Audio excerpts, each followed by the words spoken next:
Last month, at long last, with the support of 3 Supreme Court justices appointed during the Trump-Pence administration, we sent Roe versus Wade to the ash heap of history where it belongs. The mainstream media is hailing former Vice President Mike Pence as a hero for his actions on January 6th. But the actual Mike Pence just reminded us that he's anything but heroic.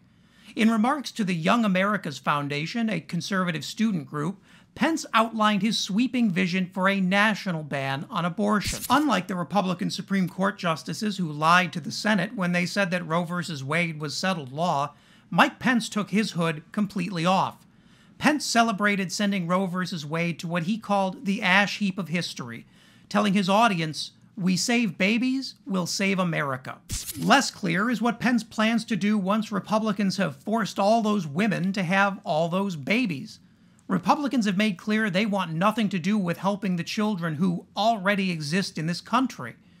They've refused to extend the child tax credit, a historic anti-poverty measure that cut child poverty by almost half in just 6 months, and they sure aren't offering paid family leave or any kind of parental support package.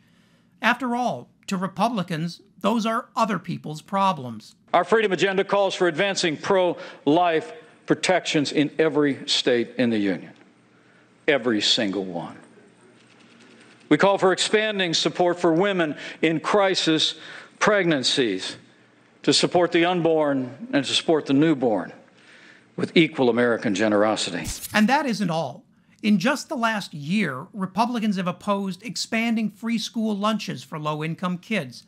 They've opposed expanding the WIC program to provide supplemental food assistance to needy families.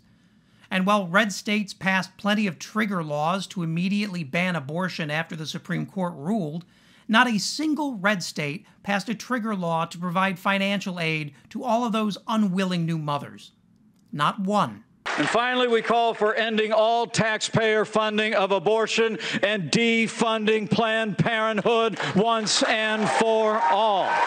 Republicans like Mike Pence hope that their radical anti-family agenda will catch on with the very people it stands to hurt the most: Republican voters in red states.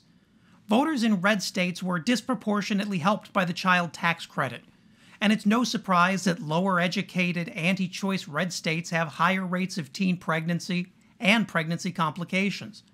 So much for strong families. You should really believe Mike Pence when he tells you that his goal is to build an America without abortion rights, because Mike Pence is an expert at this.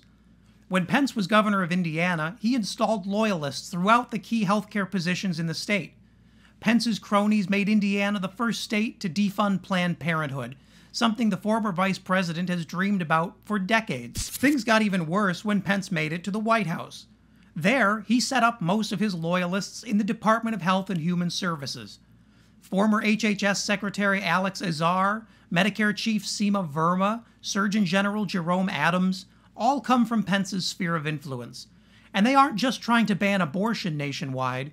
Pence and his friends want to be the Republicans who ban contraception forever. Pence has been one of the most silently effective enemies of abortion rights, and the madness of the Trump years let some of his worst work slip right under the radar. Before the federal courts stopped him, Pence and his allies were close to installing new federal policies to cut funding for Planned Parenthood and end Title X family planning grants. That would have blown a massive hole in abortion rights years before the Dobbs decision.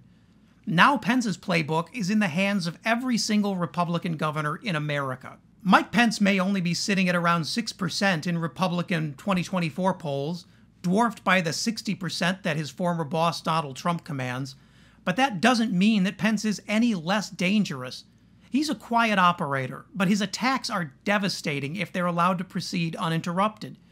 And thanks to the January 6th committee hearings, Pence is benefiting from a reputation rehab thanks to the national media. The midterm elections can't just be a referendum on the Biden administration. Democrats need to remind voters that the same threat to their freedom that existed in 2020 is still out there, and it's organizing and mobilizing.